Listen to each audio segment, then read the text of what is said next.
You network.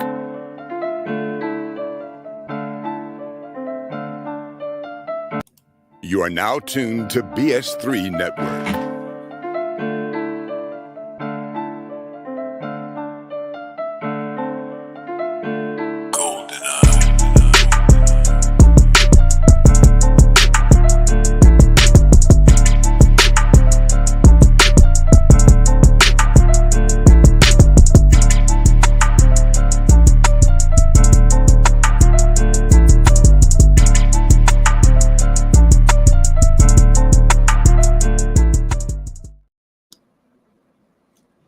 All right. Hello, everyone.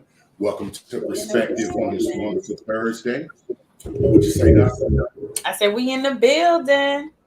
We in the building. So we welcome everybody to Perspective once more. And as we always do, we welcome everyone. We want to kind of give a little pre-serve on what we're here for, perspective and what we're about. And I think what we're about is right there in the name. It's about perspective, different perspectives, different points of views, different opinions, different lived experiences. We feel like if we can discuss those openly in a safe place. So this is a safe tree, if you will, a place of truth where you can speak your true honesty. And at minimum, we can give it some respect.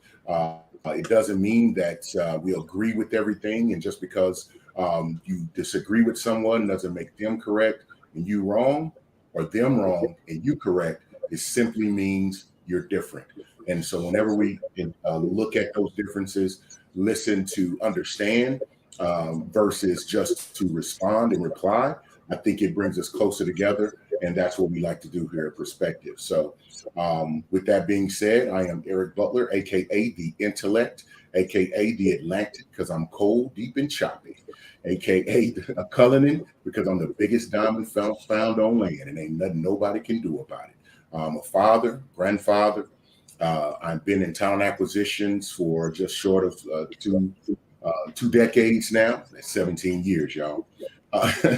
And so this has afforded me the opportunity to really speak with a lot of different people, kind of usher into counseling, career coaching, career counseling, and also dig into the minds of others as I assess and review people. So it's led me into being a part of the community. I sit on the advisory board for a financial literacy nonprofit called the Empower Series. So I encourage you all to go onto YouTube, go to the Empower Series, and kind of look at some of the content and information we have there. Definitely like, subscribe, and share. We appreciate that.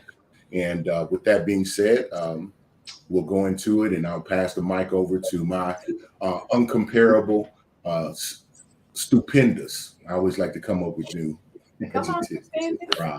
Stupendous co-host, LaToya, aka Doc. Hi, thank you all so much for being here. My name is LaToya, aka Doc, aka Them Kids Mama, aka Chef Jeff wife. I am a licensed professional counselor. I'm an author. I'm a speaker, and I'm so excited to dive into this topic tonight. Let's get it. Let's go. Let's get it. Oh, so for those who may not have took a look at the title on the screen, oh yeah, let's do this. Most importantly, and I love it. We already got comments. And first and foremost, Mr. Ben Sutter III. If you can't tell, Mr. Ben Sutter III puts the BS3 into the BS3 network. And his message is you can support BS3 network by sending stars. Stars help us earn money to continue building the network. And we thank you. Absolutely. Yes, send those stars, guys. Bring out content. We have any other comments? Mr. J. Gilliard, welcome to the comment section. Yes, as you can tell, Mr. J. Gilliard is kind of like a controller, let's say, of the comment section. He rolls around in there, just skating around with no stick or nothing, just wishing somebody would. You know what I'm saying? That's how I envision it. Anyway, but thank you, Mr. J. Gilliard. That's my partner right there. All right. So, let's get into it. So we're going to I'm go. really excited about this topic because let me just jump right in and go ahead and say this. Hello, guys. So I'm a therapist, not your therapist. Everything that we say here is our perspective, not necessarily about you, not necessarily for you. We understand that for every situation that there will be an outlier. Okay, that's understood. Check. Now, I'm really excited about this topic because I think in our community, and by our, I mean Black people, there's this like cultish, like, don't question the mama, don't question big mama, don't go against it. And I think we need to talk about that. I Absolutely. think mamas need questions. I agree. So Super the excited. title, tonight, the title of tonight's show or gathering and discussion is Parental Boundaries. I'm not a child anymore. That's right. Now, I like to put a precursor out there. I know it sounds one-sided, as if the parents are not understanding the boundaries of their adult children. But we already know that, any relationship, it's a two-way road. So there are things to be learned on both sides of the table. So we do, as Doc clearly stated, we do understand there are always outliers in every discussion and circumstance. So this is not to pick on you in your particular situation, but if it makes you feel froggy, then go ahead and jump, and we'd love to have a discussion. But with that being said, let's kind of get into it. Let's get into it.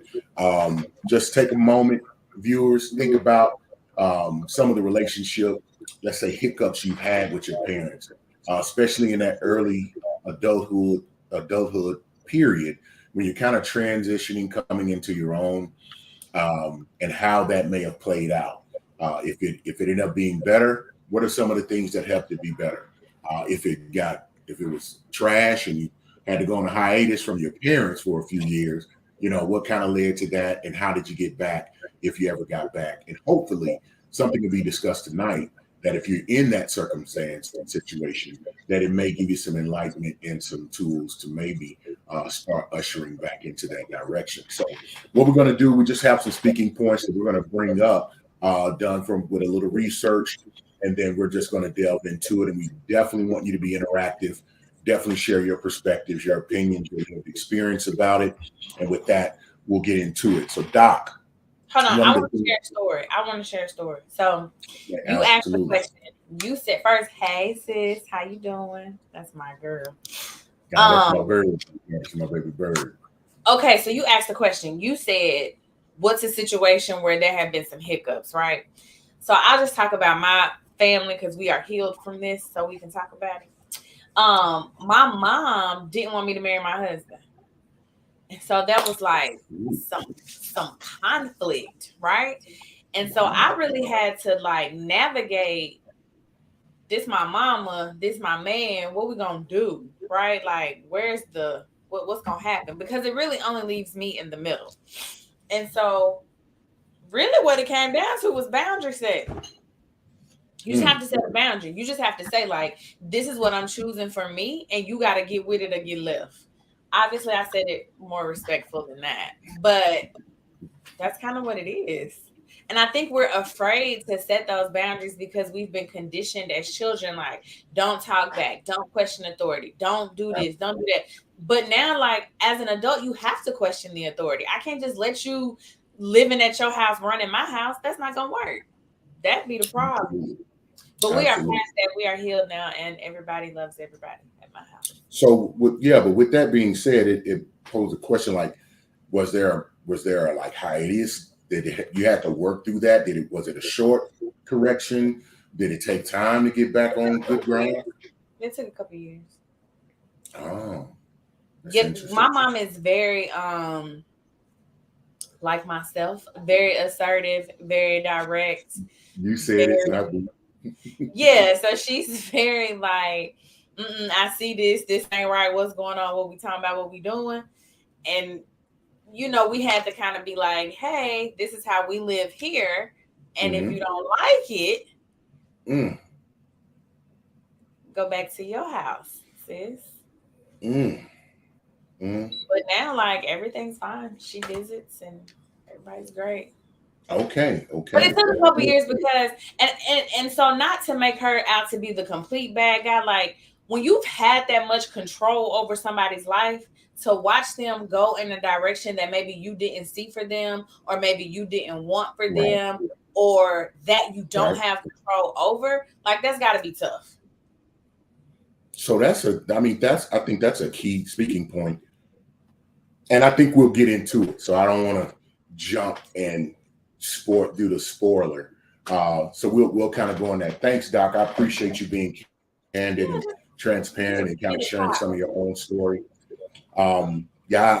Personally thinking about maybe family members, but like with parents or those who raised me, and being a conflict of, I've developed my own way, or I made a decision and they were just totally against it. I don't have anything that fits right into that.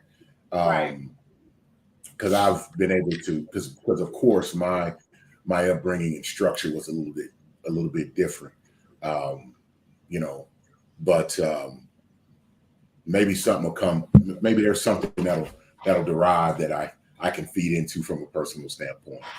So when we're talking about parental boundaries, so in the research, redefining roles came up. It says explore how the roles of parents and adult children change over time. So we can talk about that a little bit, and then discuss the challenges and opportunities presented by this transformation and how it affects the family dynamics. So you made another one. You become an adult, now you're making a transition of getting married. So did you get married pretty early? No, I was old. I was like Yeah. 28. Oh yeah, like, you definitely should have been out. Yeah, you've been out there. No, I'm not. That didn't sound right. That came out. It did not. You've It been did not sound right at adult. all. Because whoa. You've been an adult and on your own for quite a bit. Yeah, but I That's think so. Not just my family, but like families in general. To make it a little bit more general, when you're redefining that role, it's like friction. It's like you're remolding something. You're reshaping it. Like you're breaking what was to create something new. And so, mm, if previously the dynamic has been one person, the parent has all of the authority, they have all of the control, they have all of the say. To then start to pull back some of that control and be like, hey, that's cool over there. That's not really cool over here.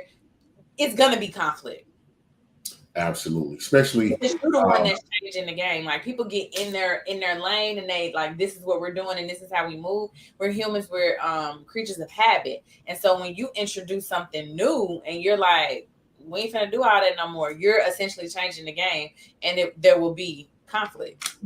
yeah. And when you're redefining roles, I think that's something that has to be understood. I believe, especially in our community, it's a little bit more difficult because in our community, I think the parents have this, whether it's subconscious or consciously, a conscious expectation for you to become what you would like them to become. They're supposed to follow the track that you follow. They're supposed to believe what you believe, and their values are supposed to be the same values as yours. And at a certain point, even earlier than later, children, and this is something I'll say, children are human beings too. They're going to have Right. experiences outside of you. They're going to get, and even speaking about the differences in generations, the amount of information that is allotted to them. So they're going to come up with their own ideas and concepts uh, to, what is right, what is wrong, what is good, what is bad, uh, Right. et cetera, et cetera. And I think the being forthright and understanding, okay, my child is going to be their own person at some point. Now I can guide, I can input, but that doesn't mean that that's what's going to stick and stay. Now you teach them the good things, and sometimes you got to let them go learn on their own if they don't want to take the Right. advice. But as a Right. parent, that's setting a boundary. There becomes a point where you have to let them go do or go be what they're going to be. And I think it should be talked about more so early on than later. I don't think enough parents are excited about letting them go. So my baby just went to college and that was very difficult, but also like the stress is just different. So I'm worried about her in a sense that like she's away from me. I can't like put my hand on her immediately, but also I'm not worried about her day to day. Right? Like if she eat or she don't eat, like sis got to figure it out. So I think we're not talking enough about the stress will be different and like embracing that. It doesn't have to be a bad thing because you letting your child go. It doesn't have to be a bad thing because your child don't want to come home for Thanksgiving. They just want to come home for Christmas. Like I think sometimes any type of change, any type of like, let's reevaluate these roles, it's met with conflict because we think change is bad. Change doesn't have to always be bad. Like, it's not disrespectful if I don't want you to yell at me. It's not disrespectful if I say, hey, this subject is off limits. We're going to put a little boundary here and not talk about it. Like, I think sometimes we overemphasize the negativity and overemphasize like things are negative and or bad, and I don't think it has to be that way. I would agree. Can't say that any differently. So when we're redefining roles, what is a good way for parents to maybe look at it as that? Because even as adults, you care about your children, their well-being, their safety, as you just mentioned. But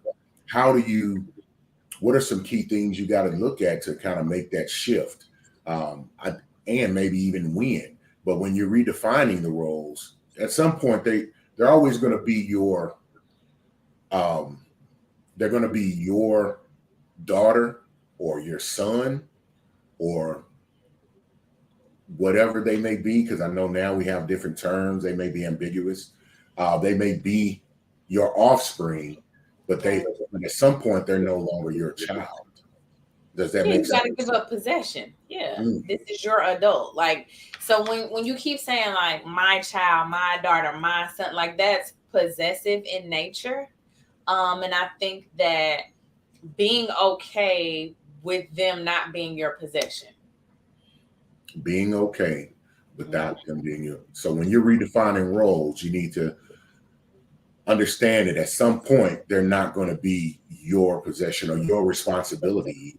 And not to them. Right. You may be willing to be there to provide certain things, but if it's something that it's not something you can force upon them, they have to be willing or come and ask for that, so to speak. Does that am I hearing you right?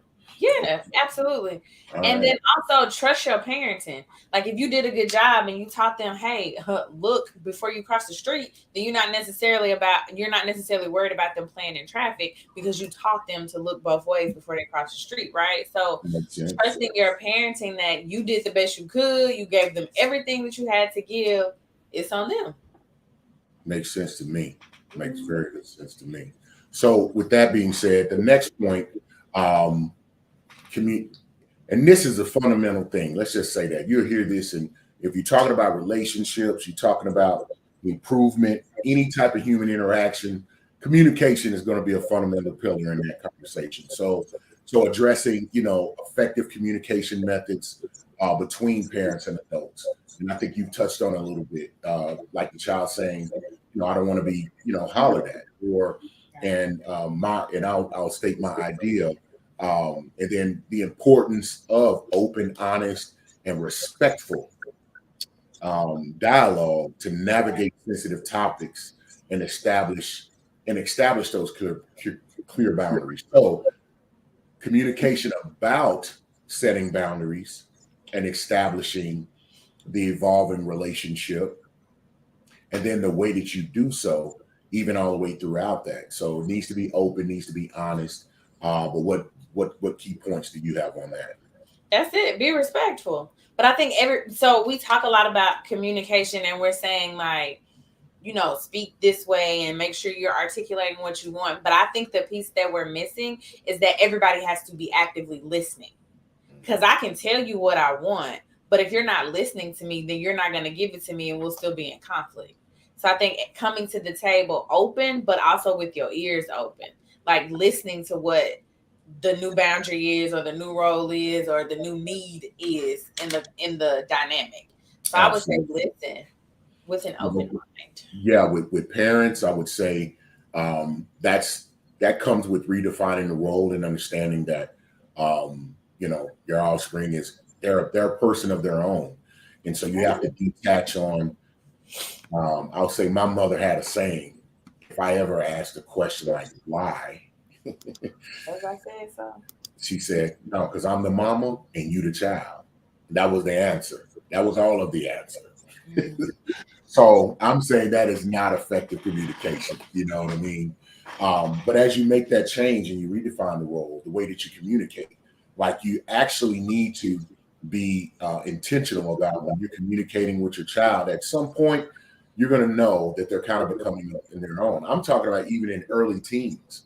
Start addressing them as talking in depth with them like you would an adult, and not looking at them as a child. Because if you keep treating them like a child, communicating with them like a child, when they get in adulthood, that's just this flash bomb of more mature conversation, being more emotionally in tune.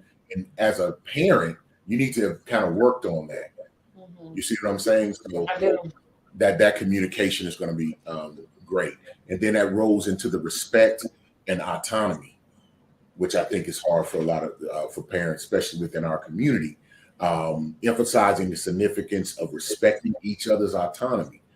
Mhm. Does everybody know what autonomy means? Okay, and personal choices. So No, I kind of think people. for our that's crazy. These people know what autonomy means. If not, Yeah, they on Google real quick. they're real quick. I think that especially in our community, it's been difficult, the autonomy piece, just because of like what we've been through, right? So you know how each generation is supposed to do better. So like my grandmother was a maid, basically, my dad's mom. And so obviously she doesn't want her children to be made. She wants them to do better. And so I think a lot of times the autonomy piece is missing because we're always trying to move the culture forward. We're always trying to move each generation forward. And we have these expectations that they're going to be better than us. And so I think in our culture, that's probably why we struggle with the autonomy. Gotcha. Autonomy, like letting them do their own thing. Yes. Because There's you're there's like, no, you're not going to mop these floors. You're going to be a doctor. What if I want to be a doctor? Well, I do have a personal story on that one. Let's I'm hear guilty. it. Yeah, I'm guilty of that. With my youngest daughter, it was she had a direction in education that she wanted to go, and I made the choice that wasn't the right direction to go. Of course, I thought I was being logical, looking at her gifts, things that I had seen her intrinsically be really great at, Right. but her interest was in another area. And so, being influential as I was, I guided her into another direction, which I think she would have been outstanding and great in that too. But over time, just with my own growth and understanding how I look back on it, and I've as much as have shared that with her and admitted to her, yeah, that was a mistake on my part. I really should have supported you, whether I thought you were going to be great at it or Right. sustain in it. I should have gave you the opportunity and helped you Right. move in that direction. And we can always redirect. If I had any great regrets, that's one. And again, I've even told her that, talked to her about that. You talking about Alexis? She's your youngest. Yes. Yeah, let sis do them lashes. They making a killing doing them lashes, man. That ain't what I was. That ain't it. She just well, she's a superstar, They be and charging out the woodwork for them lashes. she a superstar in it. And her creativity, man, and her drive and initiative kind of saved her from my from my from my faux pas. Is what I would say. So I love her entrepreneurial spirit, and she's definitely taking advantage of that. So if anybody doesn't know, it's Blitz Slash. I'm trying to give her an alley oop. She can put that in the chat. Okay, put And it in the chat, sis. so let's read some of the comments. Your lifestyle, it says, "I'm glad you have learned the error of your ways." Yes, Can appreciate we that. can we take a minute and say how beautiful her picture is? Sis, your picture is amazing. Okay. Go ahead. That's the only comment. Her Out- picture's stunning. Outstanding. I know. All righty. So Okay. as we keep document as we move along. So we talked about redefining roles, Right. the communication styles. So be respectful, and then the respect and autonomy that needs to be given to both. Actually, And then the next element is emotional boundaries. So Yes. discussing, emotional aspects of parental boundaries, like handling their expectations. See, we so good, we kind of roll right into that. Always. Handling the expectations, dealing with guilt, and maintaining emotional well-being for both parents and adult children. I think that alludes to the story you shared right from the beginning, because of course I'm pretty sure you felt guilty and bad because you love your mother, but right now you're making a decision for Latoya, right? Right. And like, Ma, I love you, I respect you, but this is my life and this is the direction I'm going. And so we have to learn that our sibling, or not siblings, our offspring they'll make some decisions and decide to go in into directions that we may not even feel like they're successful, or we may have a certain level of expectation of greatness in it, and we just got to let that go. So developing that emotional boundary is important. Just because you feel that way doesn't mean they feel that way. Yep, I got a comment for that. Let's catch up. She's saying, "Thank you, gorgeous. You are so welcome." And then there you go. Yeah, you had to get that. Then you had to receive that. So Facebook user says, "Great that you can see your own shortcomings as parents and admit to our kids." Yeah, I actually think that's important because it teaches them to take accountability for their own mistakes. If they can see you say, "Oh, I apologize, I did something wrong," then they know that it's okay and it's not shameful behavior to take accountability and own up when you've done something to hurt somebody. So I think it's great when we say that. And I want to say to the Facebook user, she says, or they say, continuously growing and learning. That's healthy. Absolutely. And I think that goes throughout the parent-child relationship, very far. I would say that, my grandmother was very integral in my upbringing. And right now I, provide care for her the way that she provided care for me for a long stint of my life. So those things have to evolve and change continuously. The next element, and this will be interesting to hear. Well, let's talk about financial independence. So, like looking into financial boundaries, how to strike balance, between providing that support and encouraging financial independence in our children, our adult children. So I think this is really intriguing, right? Like this one is like touchy. So yes, be financially independent, stay out of my pocket. But then also, I know you don't have it because I know how long it took me to get it. So am I gonna make you struggle? You know what I mean? Like, did you struggle? Did I struggle? So struggle is subjective, and it felt struggle to me. She say it felt but I dare say someone else would say that it wasn't a struggle. So there's that. But financial independence is crazy because sometimes we want our parents' money, but we don't want their lecture. We want their dollars, but we don't want their opinion. And I am of the belief that if your parent combines the two, you got to figure out which one you want the most. Because if I have say, if I pay, I have say. You have how much say? How much do I pay? So you give me $300. How much say do you get? What am I giving you $300 for? Because I asked for it. For what is it for? Because I'm not giving you $300 if I don't know what it's for. Oh, you one of them. Okay, light bill. Oh, I got to say. Because what I'm going to say, and then also, do you stay alone? Yes, I stay by myself. Okay. I ain't going to let you sit in the dark. But I'm finna get in your business. Because obviously, now, how did we not have our light? How did we not have our light money? Because if we didn't, then we need to talk about maybe our financial habits. Are we planning for the future? See, this is why people got OnlyFans pages, because they don't want to know that. Just give them their money.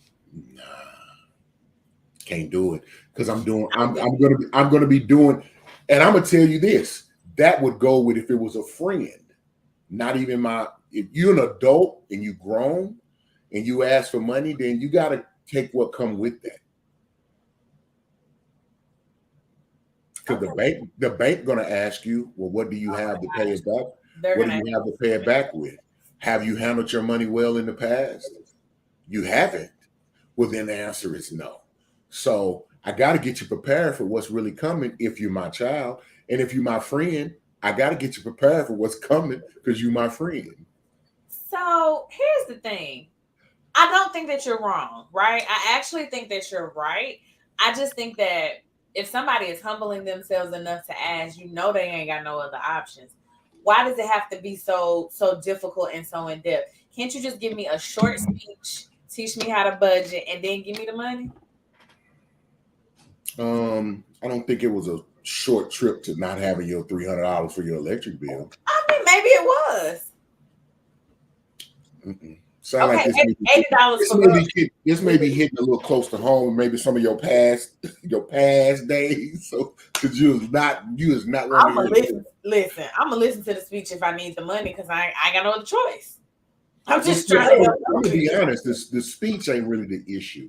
It's more of a question of what are we gonna do next to fix that. Like I'm gonna, I can assist you, but what I don't want to do is keep doing that. Right. So I'm not your backup plan. I'm not your child. Yeah. So on the child side, right. If you want a certain level of autonomy, you want boundary set, then you have to start operating and putting in practices that help develop that. You know what I mean? Mm-hmm. One of the greatest gifts a child can give their parents is to give their parents peace of mind. Show some responsibility with your resources and that you can sustain and take care of yourself. It's the greatest gift. Reading the comments, Mr. J. Gillian said, struggle creates character. And I agree with that. I think, and so to that point, if we're talking about financial independence, the thing is, don't start that type of training when you gave them no training before. At that point, if you've been carrying the weight all the way until they got into college and through college, and now you're like, oh, you grown, go get it. Now you kind of did them a disservice. Agree. When they get any kind of money, whether they win a prize, you need to be talking about financial literacy to them. You need to be talking about really putting it in their mind. As kids, we dream. We don't think about the details of we just come home, we cut on the lights, we cut on the water, we enjoy the heat, eat the food, and don't know where it came from and what it took to get it. So I know personally, I was in a relationship, and the young lady's son, he's an adult, and he kind of got out. He was out on his own, and it was funny. The thing that kind of pinged to him on, like, man, I really had it good, is because he went and bought some seasonings at the grocery store, and he was like, "Well, I'm gonna buy in bulk. Let me get the big bulk size." And he saw how much they cost, and then he realized, he was like, man, when I was growing up, and we had every seasoning, and then we have the backup. And then he thought about, then as he's shopping, he's looking at the food, and he's now making the connection of, man, my mother was spending, man, probably $1,000 of, you know what I'm saying, to just keep food in there, and I ain't never want for nothing. And it gave him a newfound respect for that. So, it happens in different ways. I think you should have those the key point here is, and what he didn't notice until he became an adult. Right. And what I'm saying is, yeah, we should be aggressive enough and become conscious enough to start having those conversations in their preteen years. Whenever they understand the concept of money, as soon as they start asking for money for stuff, let's start talking about money.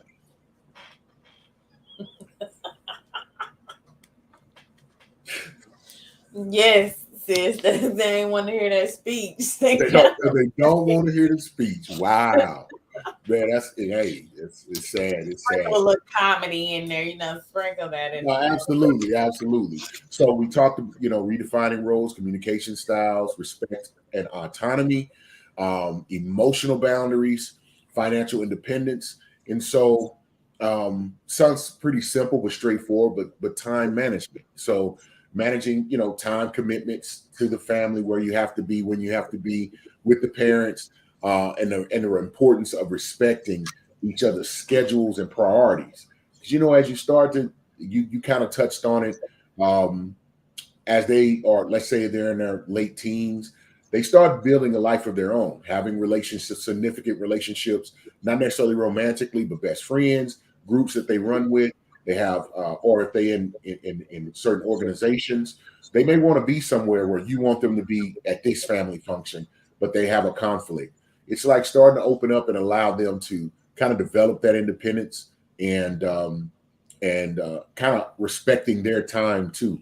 I know there's some parents like, "Cringe time, you you the child, you ain't got no nerves." I didn't heard that on your nerves. You ain't got no nerves. You ain't got no nerves. Yes, they do. That's right. crazy. They human. They people. Right.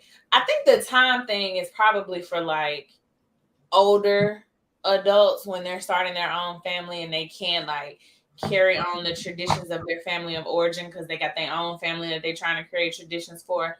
And I think it's just important to have a conversation about what is your expectation of me and can I do this or not moving forward. Yeah, and I think even in the college years, like you mentioned, like they may not want to come back for Christmas. They may want to stay where they are, or go with their new boyfriend, all of those things. And so you just got to prepare yourself and be okay with accepting that and allowing those things to unfold. But we know that will be better if you started early, you listen to the Perspective podcast and get some of these key points. And start develop. Yeah, for those, I'm serious. Those who have younger children or who are moving into that, these are things that are be important to kind of think over. We can't tell you how to raise your children or how to run your house, but I think it will be more beneficial than not. And then, so conflict resolution, this will be interesting.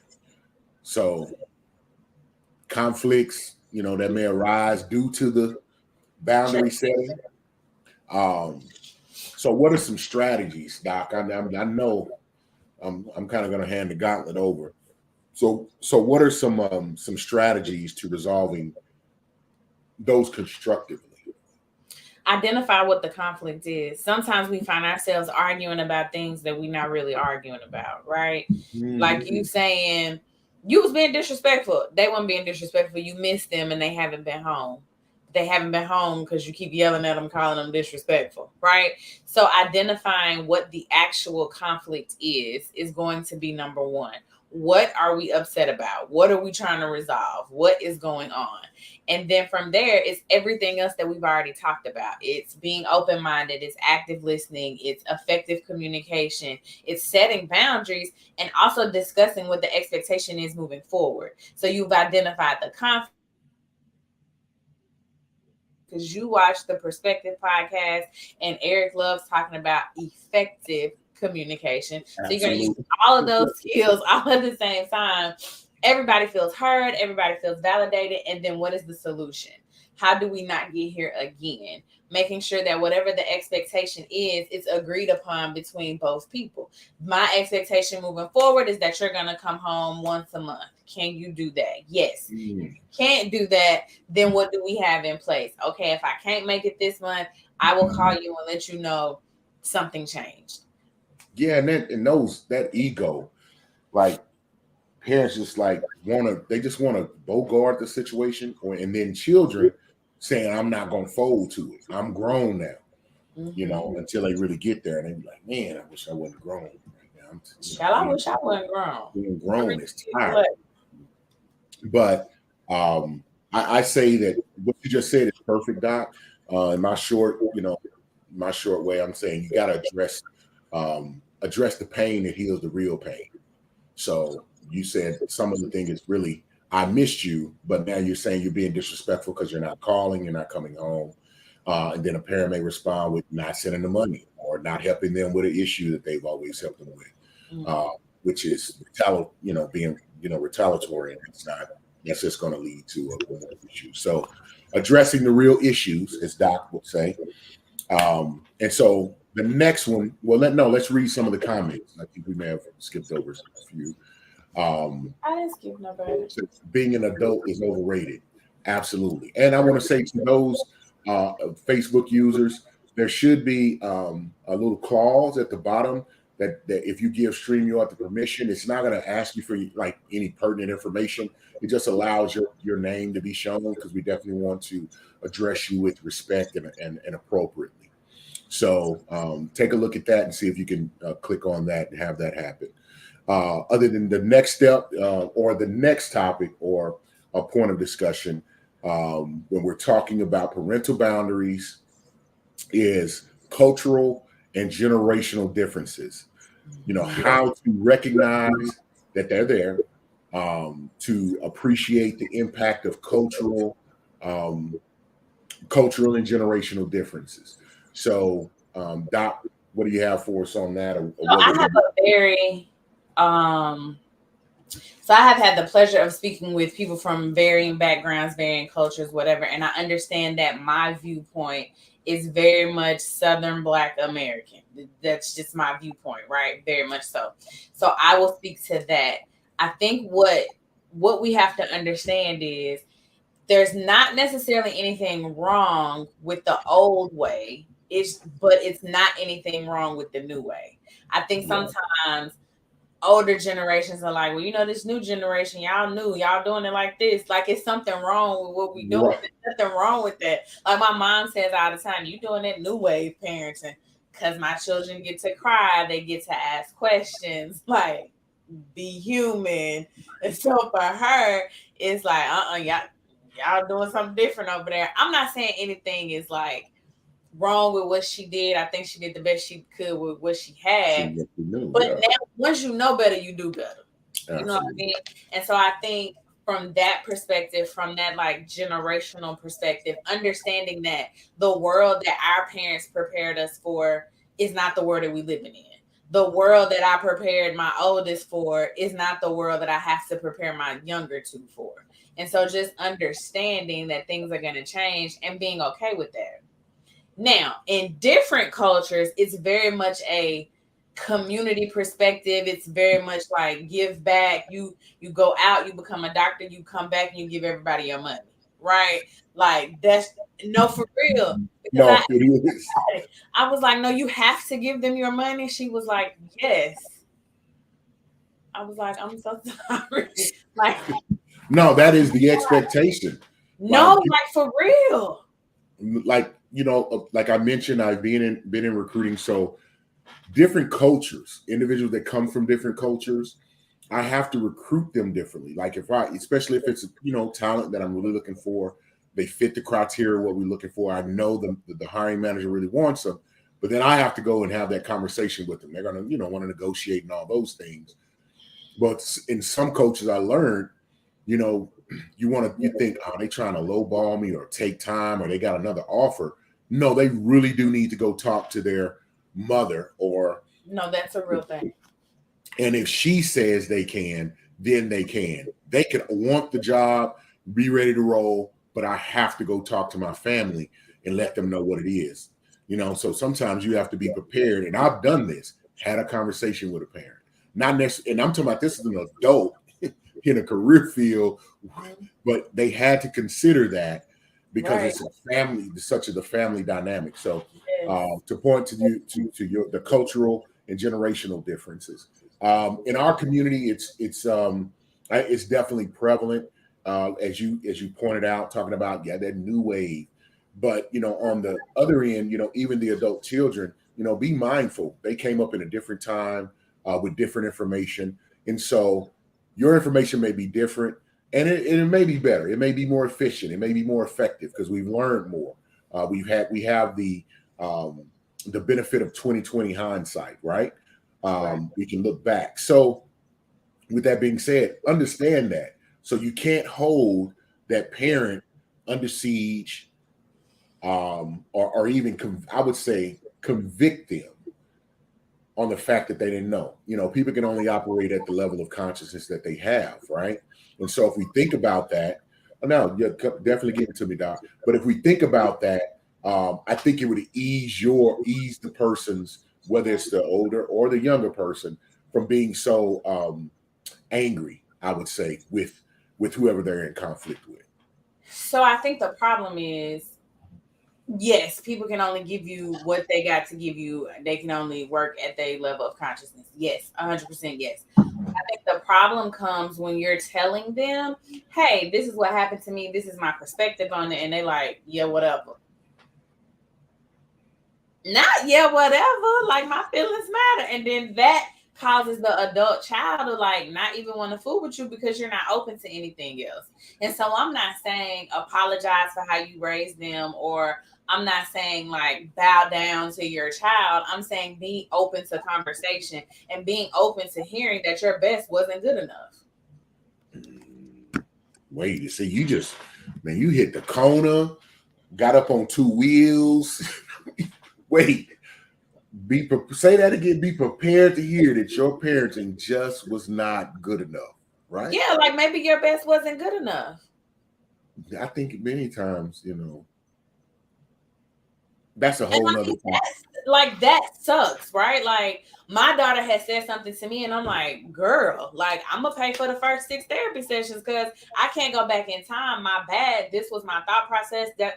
And I tell her all the time, like, you had a different mama than these boys. You know what I'm saying? Like, yeah, I have a child in college and I got one that's not even in kindergarten. They got 2 different mamas. It just is what it is, right? No, yeah, and it's 2 different. Yeah, they definitely do. I remember. That's why grandkids don't whoop. Grandparents don't whoop their grandkids. Yep. Not because they don't have to. Now, not all of them. I know some that get down. You know what I mean? But it's a different level of parenting. I think on the. I'm referencing the Cosby Show. I remember Bill Cosby looking at his granddad, and he was like, "Let me see what money I could get for these grandbabies," and they all come run around. He was like, "I remember I couldn't. I had to shovel snow and do work and all of that." He was like, it's a different aspect. Or the older sibling used to get it rough. The parents learn over time. By the time they get to their 3rd or 4th child, we're tired. We're tired. And they just realize it ain't that serious. Yeah. And things I was serious about before, I shouldn't be so serious. And then the older child is like, wait a minute, hold up. Who did it and why come? Where did this person come from? You know what I mean? So we got to keep that in mind that happens. So thanks, Doc, for pointing that out. We're down to the last. Want to hit the comment? Hit the comment. Yeah, let's hit the comments. Your lifestyle, says the new, different way helps children. I think so too. The new way means less childhood trauma. It says other cultures definitely require the children to, and I'm probably the money thing, like to do that. Yeah, I definitely would agree with your lifestyles. But back to like the generational thing, I think you just have to be open to hearing your best wasn't enough, and that's okay. You did your absolute best. Do you have to say that? I mean, that's kind of like what it is. Your best wasn't good enough. What was not? Well, I mean, it was good enough. They're not dead. They're capable. Yeah, right? But they feel some type of way. They're holding on to something. They're riddled with anxiety. Like something is wrong. That's why y'all are having this conversation. So it wasn't good enough for this child. Okay, I can say it differently. No. Efforts failed. No, I'm just kidding. What you did was trash. Trash. You can say it in many other ways. Now, I can definitely identify with that, and I think it's very important. And that comes back to the earlier comment of ego. Because some parents don't want to hear that they didn't. They'll focus on one aspect that they did. That they felt like was very. But I did this for you, and we did this for you. Yeah, but over here, when you was beating me, that wasn't cool. This part is cool. Over here, when you were neglecting me, and I'm gonna say this, when you weren't preparing me for what I was really walking into in life, bad examples, and then on the parents' part, the inability that, like you just said, and I think that's huge, the inability to accept that you may have caused some damage, you may have caused some trauma, and if you really love your child, I think you would accept that and say, okay, well, what can I do to impact that or improve that or to heal that in some way? It ain't even that. The people that I see, they don't even want all that. They grown now. They just want you to say, I did not know that I hurt you. I'm sorry. That's it. Because I ask them, hey, what's going to make this better for you? Hey, what do you need to move on from this? Hey, what are you hoping that you get from this conversation with your parents? Like, I ask these questions because I really want to know. And most people just want validation and apology. That's it. Validation and apology. Listen, if you have a strained relationship with your child, they question how you raised them. Say, man, sit down, check your ego, and listen to your child. Mm-hmm. If it's if it's an apology that they need, or just to kind of sift through why you did what you did, man, take your time to do that. If you can't do that, it's something wrong with you, and you need to seek help. Yeah. I'm saying it. I hope the world hears it. I'll accept all the smoke. I'll accept all the smoke on that one. Okay, that's next. Okay, comment. Come on, comment. All right. So I agree, Doc. The truth can hurt. Mm-hmm. Yep, it's that pain to hear the real pain. Your lifestyle says, I apologize to my son while he was in high school for any mistakes, known and unknown. I love that. Man, because like it's the unknown too, because sometimes you really have the best intentions and you like, okay, this 1 + 1 is 2, and then 2 + 2 is 4, and then they hit you with the new math and you be like, what is going on? Yeah. Yeah, so it can get down, it can get bad. And the thing is the trauma that it causes. Because they walk around with it. It is so many things. Thank you, Doc, for being a therapist. We need to clone you a little bit. So we're down to the last 10 minutes, and we got a few more. So parental perspective, parents sharing their thoughts. And that's what I'm saying. Being honest, opening up. These are my confessions to their children, especially when they become an adult. I think having that conversation, you remember when I did A, it was because of B and C. I'm with that. And I think it will help. It'll help in what we just discussed about, maybe, getting some repair. And that may be new. But now you're adults, step into that role, be open to sharing your thoughts with your children. Not trying to have a facade like you know every damn thing, because Right. you 100% absolutely do not. Absolutely do not. Definitely share your own experiences, but be prepared for them to come back and say, yeah, but I wouldn't have done it that way. I would have done A, B, C, X, Y, Z. And be like, that's okay, good. At least you have a thought and a perspective that you would have went with, or a view. I think that's a mark of a good thing. Anything on that one, Doc? Parental perspective? No, you want to read the comment though? All right. Facebook you says, I apologize to my kids so they understand I do fall short, but know my love is great and heart is open to constructive criticism and healthy conversations. That's outstanding.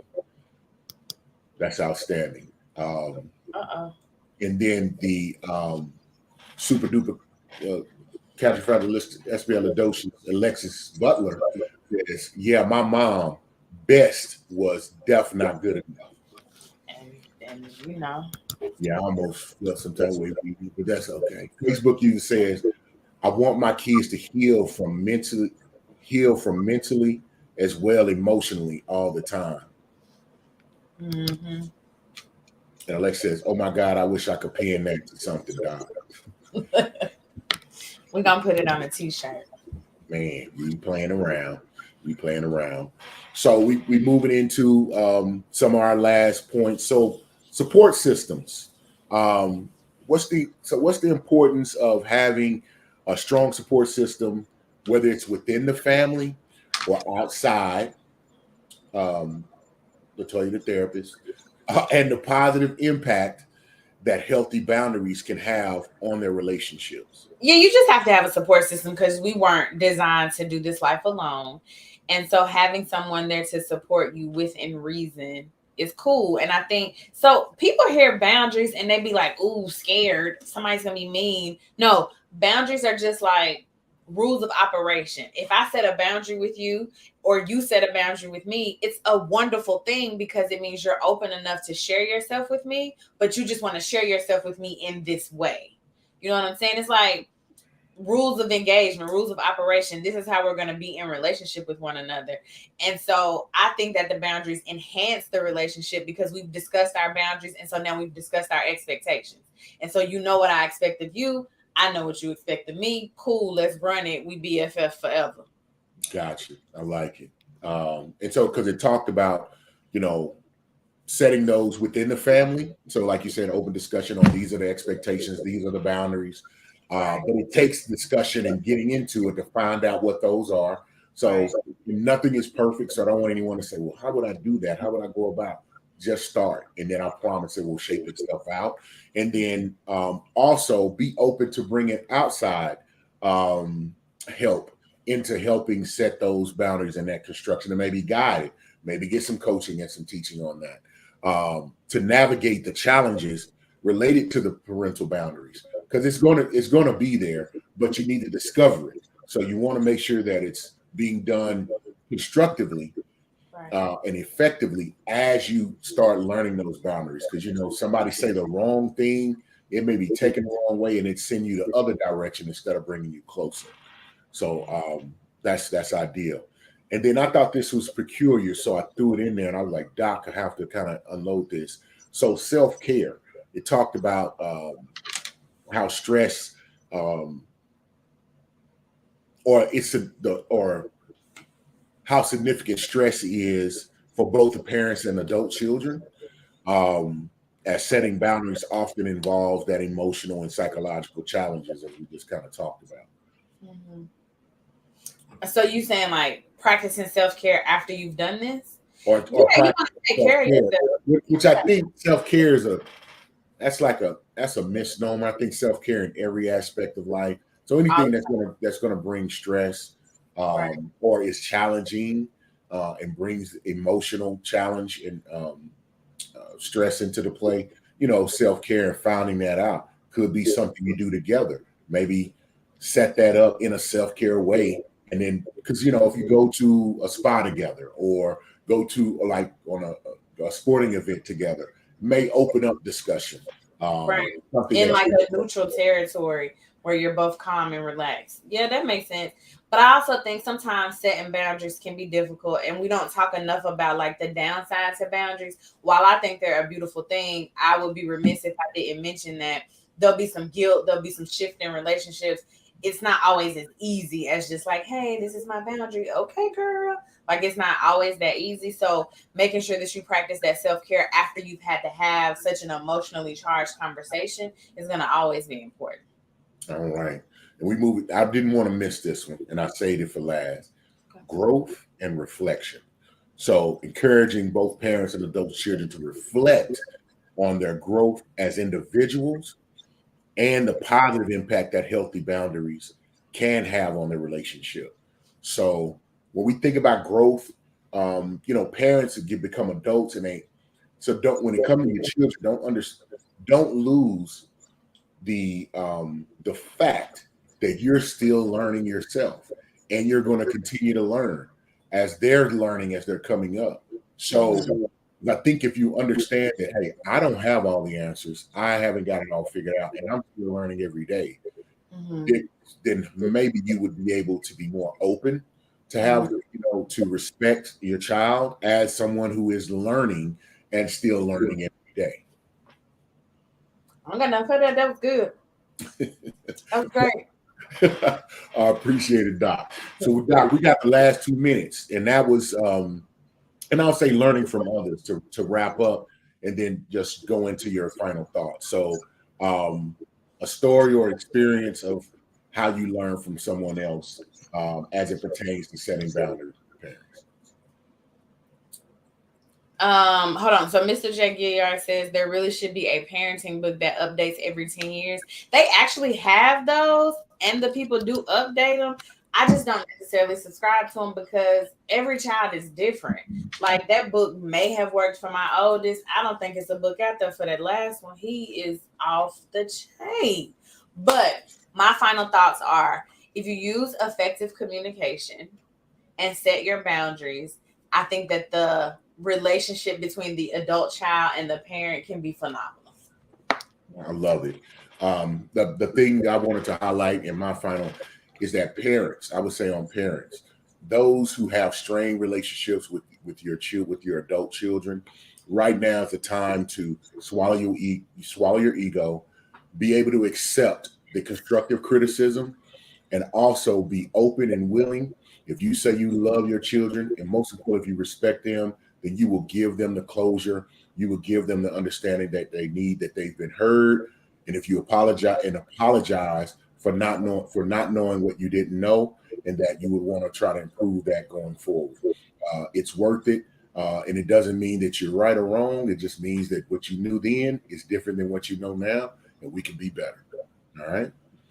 All right, so we want to thank everybody, and I love I love our show. I love our viewers, the content that they use, the great advice that they always share, hearing the different perspectives. We appreciate you. We'll be here next Thursday, so definitely, if you would go to our Facebook page, like, share, invite others.